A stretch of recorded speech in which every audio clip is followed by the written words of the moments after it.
After months and months of deliberation, the United States will allow Ukraine to use its long-range American missiles to be used inside of Russia.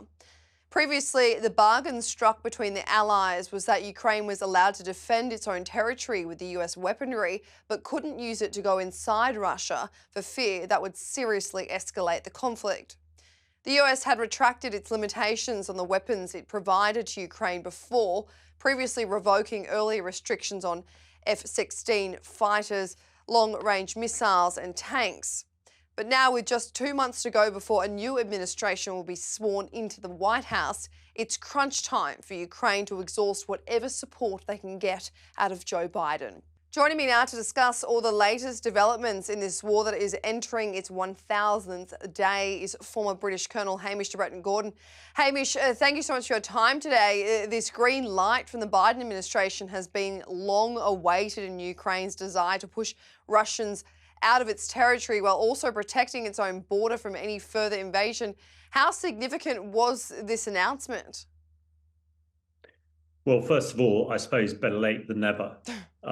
Potentially, it is really significant. We're now approaching the 1000th day of this conflict. And for a lot of that time, Ukraine has had to fight the Russians with at least one hand tied behind the back.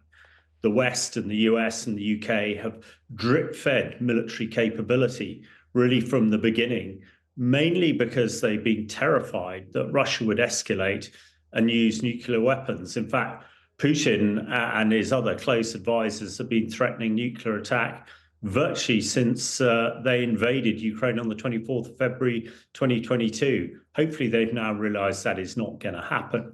The ability to strike into Russia with these long-range missiles up to about 300 to 400 kilometers is hugely significant.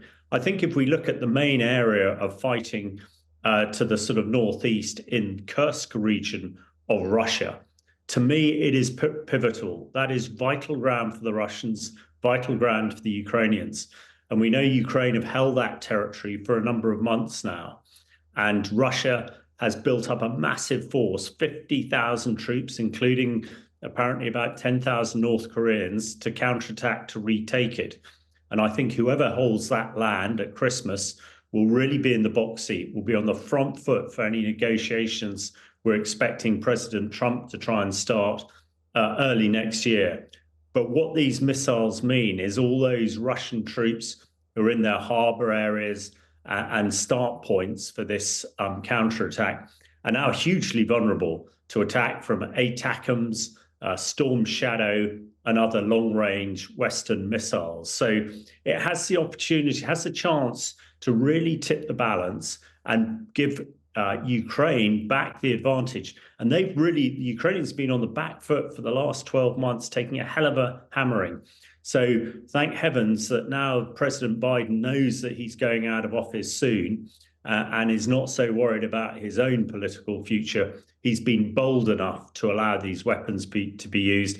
And one assumes that Sir Keir Starmer and President Macron will follow suit and do exactly the same. Oh, well, on that note, Hamish, they have the UK did send those Storm Shadows a few months ago after much anticipation of when they would be sent, as well as now Joe Biden's final few months left in office. He's finally allowing those long-range missiles to be used inside Russian territory.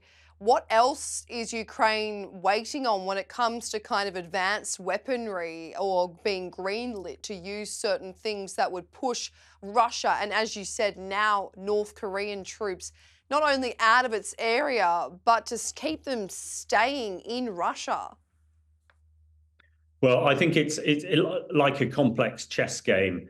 We're approaching the end game, as it were.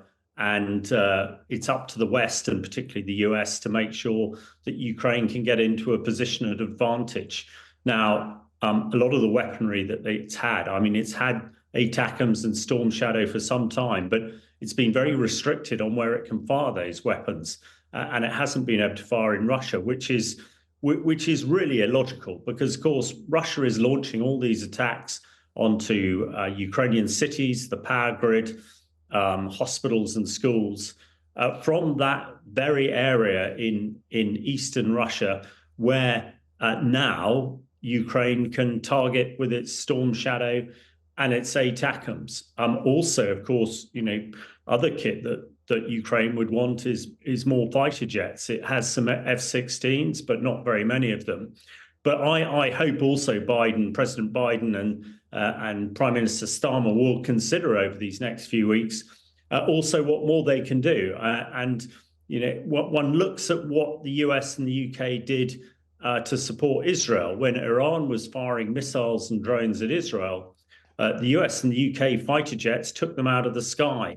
And I really don't see what is the difference between Iran firing missiles at Israeli cities to Russia firing missiles at Ukraine cities. And I think this would be another step forward. Again, even today, Russia is saying this will escalate to nuclear. But I believe actually that option is now completely denied to them because Russia's tactical nuclear weapons are either launched from aircraft or from missiles. All those missiles and aircraft need to get very close to Ukraine border because they only have a range of 400 miles. And now Ukraine has the ability to take those launchers and aircraft out long before they get into the air. So I think that threat is diminished. But finally on this, the Americans and the British and others need to make sure that Ukraine has got enough of these long-range missiles. It's no good having Storm Shadow sat in the shelves in the UK when they could be used to push the Russians back, because it's in all our best interests that the Russians are pushed back. And when it comes to ceasefire negotiations, it's done on Ukraine's terms and not on Putin's terms. Hamish, Joe Biden's team is reported to have been divided over his decision to finally allow the use of these long-range missiles. It's something that they've been calling for since about May. And the Kremlin have then come out saying that the US president is throwing oil on the fire and escalating the war. Is there any truth to this statement or this fear over this division or his decision? Well, I'm sure there is. I mean, it's a good illustration of the difference between political decisions and military decisions. As a military commander, I want to make decisions as early as possible so I can get all my troops in the right place to either attack or defend. But we know politicians like to make decisions at the last possible moment. In fact, they want to avoid making decisions at all. Mostly, they're worried about their own future. And I think it's, one of the good things about President Biden going out of office in a few weeks' time is he doesn't have to worry about his political future. So at last, he is being bold. And I hope that Sir Keir Starmer will also realise that this is in the best interests of Europe, of this country, and he needs any of his own political aspirations he perhaps needs to put to one side. So, yeah, I'm sure there are people in the White House that would prefer not to do this because, again, people have been, Putin has fooled a hell of a lot of people into not doing anything for fear of nuclear attack. Now, I hope people realise that this is now not a fear that can be realised. And obviously, Keir Starmer has more skin in the game, Hamish, because as we know from a world map, the UK is not sitting too far away from Russia or Ukraine as opposed to the US. But Biden's response to provide this kind of green light comes in response to the partnership that's growing between Russia and North Korea, where we now know that North Korean troops have been deployed to help Russia in its war. German Chancellor Olaf Scholz has called this a grave escalation in the conflict when he called Vladimir Putin to express his concerns over this. What do you think? Because a takeaway from my point of view was that it looks like Russia's army might be struggling a little bit if they're deploying troops from North Korea. Well, I think you're right, absolutely. I think it is a strategic error by Putin to use North Korean troops because, firstly, it now gives Biden the excuse or the reason to unshackle Ukraine and allow them to attack in there. So that's number one. Number two, I agree. I think Putin is running out of conscripts. He is desperately trying to get manpower to retake Kursk. The British military intelligence update last week was saying the Russians are losing 2,000 soldiers a day in that region. So even 50,000 soldiers they put together is only about a month's worth of fighting. And I think Putin is realizing that, the next batch of conscripts he's got to call upon will be those of the rich and the well-placed in Moscow and St. Petersburg. And I think everybody realizes that it was the mothers of those type of children who marched on the Kremlin back in the 80s, which made the then leaders withdraw Russian soldiers from Afghanistan, and they'd lost only 17,000 dead. Whereas now we understand that the Russians have probably lost more than 600,000 dead in the fight in Ukraine. And at the moment, that information is not widely known in Russia because Russia controls so tightly all the media, and people in Russia only get to hear what the Kremlin want them to hear. Well, on the note of Kursk, Hamish, it's currently operating as a bit of a battleground between the armies, an area that Ukraine had successfully occupied from Russia, but it seems that Russia's pushing back, aiming to take their city back. But can you walk me through what's happening here and how likely it is that these US missiles, these long-range missiles, will be used in this area? Well, Kursk is absolutely vital ground for both countries. Yeah, for the Russians, this is absolutely hallowed territory. Hallowed territory. It is where the Russians turned the Nazis in the Second World War. In the summer of 1943, the Battle of Kursk, involving 5,000 tanks. It's where the first time the Nazi blitzkrieg, the Nazi war machine, was halted and turned around. And it's embedded in the psyche of Russians of how important this bit of ground is. So when the Ukrainians incurred into it and took, almost 2,000 square kilometers of this hallowed Russian ground, it really drove a stake into Putin's heart. However, he failed to win it back. They've been fighting sort of fairly incoherently over the last few months and taken little bits of Kursk back, but Ukraine has gone firm here. And as we know that the Russians have got together this force of 50,000 soldiers, including the North Koreans, they're all forming up in places to the north and the east of Kursk, and they will be absolutely easy targets for ATACMS and for Storm Shadow. So, all those North Koreans sat freezing, in the sort of Russian winter now know that they are probably going to get blown up in these places. So I think the chance, if Ukraine has enough of these missiles, the chance of success of a Russian counterattack into Kursk are very much reduced. And if Putin can't retake Kursk, by the time it comes to negotiations early next year, he is going to be in a much weaker position than he is today.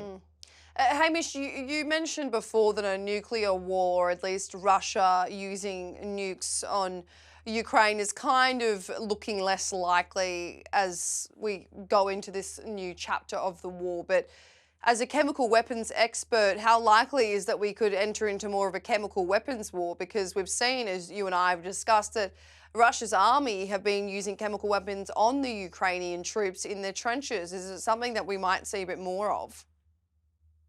Well, certainly, I think my biggest concern about any WMD at the moment is on the chemical side. As we discussed, as we know, Russia is using industrial amounts of a chemical weapon called chloropicrin. Thousands of times. I was talking to some frontline units only last week who'd been hit 3 times that day with these chemical weapons. Now, these aren't killer chemical weapons, but they're having a profound effect and allow Russia to go forward, particularly in areas of the Donbass. My big concern is if the Russians actually uprated their chemical weapons attack, and if they use Novichok, which is the most potent chemical man has ever made. It was used to try and kill the Russian double agent Sergei Skripal in Salisbury, where I'm talking to you from.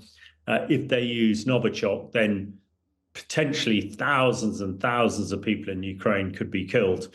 But a little bit like damping down on the nuclear threat, if there is any move for Russia to use Novichok, then Ukraine, hopefully with really good US and British and NATO intelligence, will be able to prevent those missiles being filled with the deadly nerve agent and used. But it is certainly a concern. And I think that is where the focus of activity and intelligence gathering should really be, to make sure that the Russians can't escalate to a deadly chemical attack.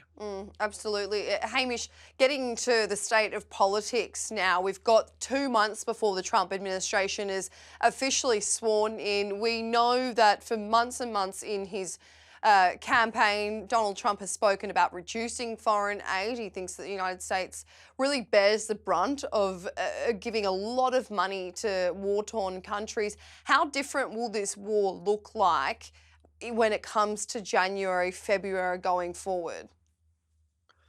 Well, a lot of it, I expect, depends on how the European NATO countries react. You know, Trump's angst with the NATO European countries is that they're just not pulling their weight. You know, US spends plus of 3% on a gross domestic product on defence. The NATO standard is 2%, but there are quite a few countries like the Germans who don't even spend 2% on their defence. So if Trump does withdraw some of the US support, then NATO countries have got to step up to the mark and spend more on defence.